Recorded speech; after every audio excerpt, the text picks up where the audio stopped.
Okay, we need to talk about the MVP race right now because I don't think people understand how close this actually is. Shai Gilgeous-Alexander has been the favorite basically all season, but in the last few weeks, this whole conversation has blown completely open. Victor Wembanyama just took the #1 spot on the official MVP ladder, Luka is on a historic scoring tear, and Jokic just locked up a triple-double average for the second year in a row, the only other player to do it being Russel Westbrick, who, as we all know, plays a lot of empty basketball, at least in those seasons where he averaged those triple-doubles.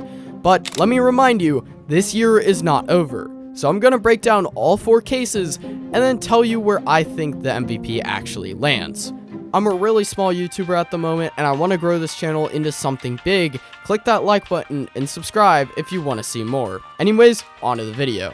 Okay, let's start with Shai, because for most of the year, this was basically his award to lose. He's averaging 31.6 points, 6.5 assists a game, and 4.4 rebounds per game. He's shooting 55% from the field, and OKC has the best record in the entire NBA at 60-16. That's it. That's the case. The best player on the best team, playing at an incredibly high level all season long. What really makes Shai so special is how clean it is. He isn't afraid to shoot the ball, but he doesn't take bad shots. He just kinda does whatever he wants against whoever is in front of him, and he does it every single night without fail. Whenever he drops a big game like a 50 bomb or a 40 bomb, he doesn't shy away like some other big names. He stays consistent and plays steady, elite basketball.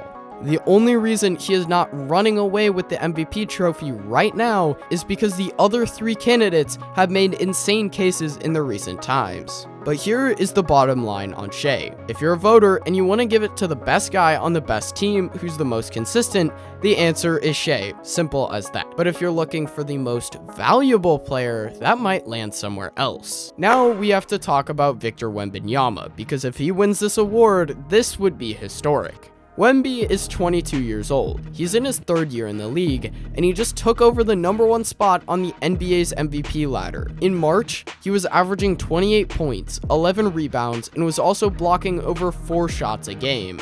He had a 38-point, 16-rebound, 5-block game against the Pistons, who, let me remind you, have the best record in the East. And he also made that game look like it was a summer league game.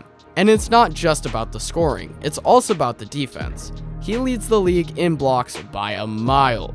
He is just so long and so quick that teams genuinely just don't know what to do with him when they drive towards the basket. They have to change their whole game plan because he's just so tall that you can't do much around the rim. That is rare and that is special. The Spurs are also a top team in the West. Nobody saw that coming at the start of the year. I think Wemby is the entire reason that they're up that high. People are noticing his performance, and it's not only about offense as the MVP is often stated to be. The only thing that's working against him is the games he missed earlier in the season with injuries. He has to hit 65 games to even qualify for the award, and that's been the caveat with his candidacy all year. But if he manages to clear that number, which he looks like he's probably going to do, and keeps playing the way he's been playing, the conversation as for MVP is wide open. A 22-year-old winning the MVP in year 3 of the league would be almost unheard of. But almost unheard of is basically the Wembanyama brand at this point. Now let's move on to Luka Doncic, because he's the guy who feels like he probably should be winning this award, but he probably won't. But that's kind of the story with Luka every single year, which is wild when you think about how good he actually is. Luka is leading the entire NBA in scoring at 33.7 points per game. Only 4 since Michael Jordan have led the league with over a 33-point average. Kobe, Harden, Joel Embiid, and now Luka. That's who he has been living up to right now. He also dropped 60 points in a single game earlier this year. He's been the engine behind the Lakers, sitting 3rd in the West at 48-26. In his first full season with a brand new team after that awful trade last year. That last part is important. He came into a new city, a new system, new teammates, and instead of having an adjustment period like most players do, he just took over as the star.